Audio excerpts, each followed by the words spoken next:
Hello Sagittarius, Sun, Moon, Rising, and Venus signs. Kamusta kayo? Sana po ay nasa mabuti kayong kalagayan. Welcome back po sa Star Tarot. Kung bago kayo rito, welcome din kayo. Thank you for your support. I truly appreciate it. God bless you all. Sagittarius, paunang mensahe ninyo ay the Sun. Napakaganda. Kasi the Sun is very optimistic and very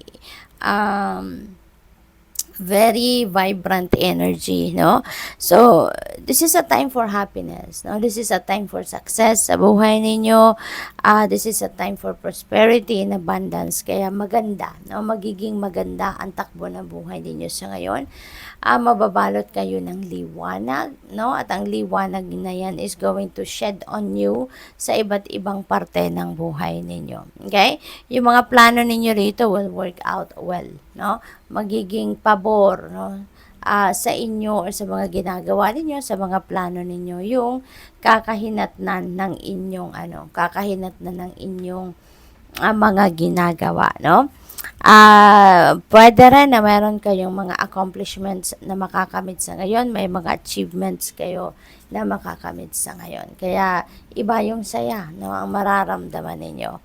We have the world energy. Ayan. So, meron talaga kayong ma-accomplish, ma-achieve kasi see the world energy is an energy of completion, no, of achievement, of success. Kaya maraming magagandang kaganapan dito, exciting, no, na magaganap sa buhay ninyo.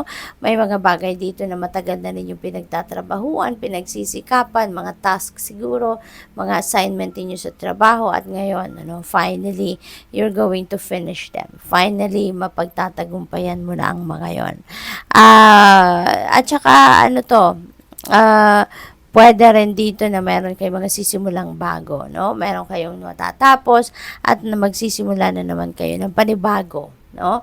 Nabganap, no? Magbabago na kayo uli ng mga pagkakaabalahan.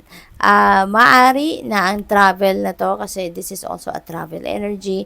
Maari na ang travel na to is also going to lead you towards bagong endeavor, no? Maaring meron dito kayong bagong mga planong isa sa katuparan, kaya good luck sa iyo. Pwede rin na magta-travel ang iba sa inyo rito.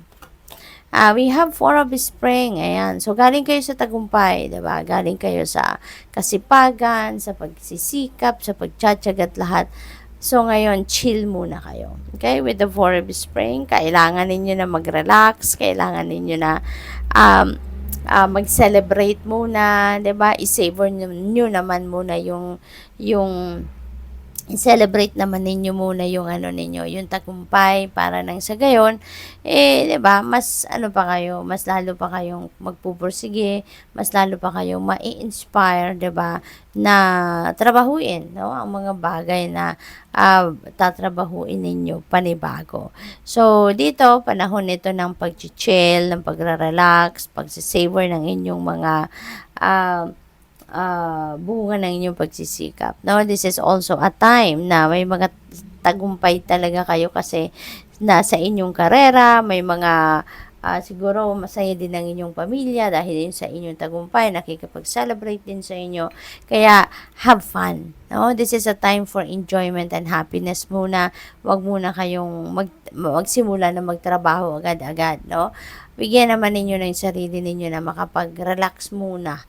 Okay? Makapag-replenish muna ng lost energy ninyo. Okay? Para nang sa gayon, handa kayo at nakapag-recharge na muna kayo bago kayo magsimula ng panabagong ganap.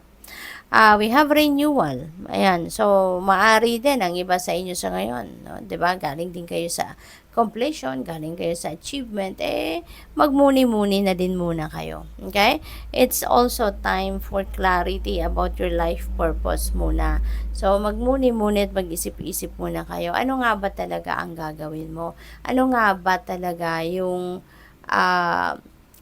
gusto mong mangyari sa buhay ninyo sa ngayon, ano? So, parang ganon. Pwede rin na nagmumuni-muni ang iba sa inyo rito. Where am I heading? Ngayong natapos mo na yung mga previous tasks na binigay sa'yo, natapos mo na yung mga previous projects na binigay sa'yo. So, ngayon, ang gusto mong gawin, siguro is yung para naman doon sa sarili mo, no? Gusto mo naman hanapin muna ngayon kung ano yung purpose mo, kung ano siguro yung kung ano ang gagawin mo sa kung gusto mo na maging in alignment yan with your purpose or with your destiny, no? So, maaaring ganon ang gagawin ng iba sa inyo sa ngayon. So, what else? We have Nine of Spring. Ayan, never give up. Okay? Never give up. Kung napagtagumpayan nyo nga ang mga yan, diba? Kung ano pa ang daparating sa inyo, pagtatagumpayan mo pa rin yon, no?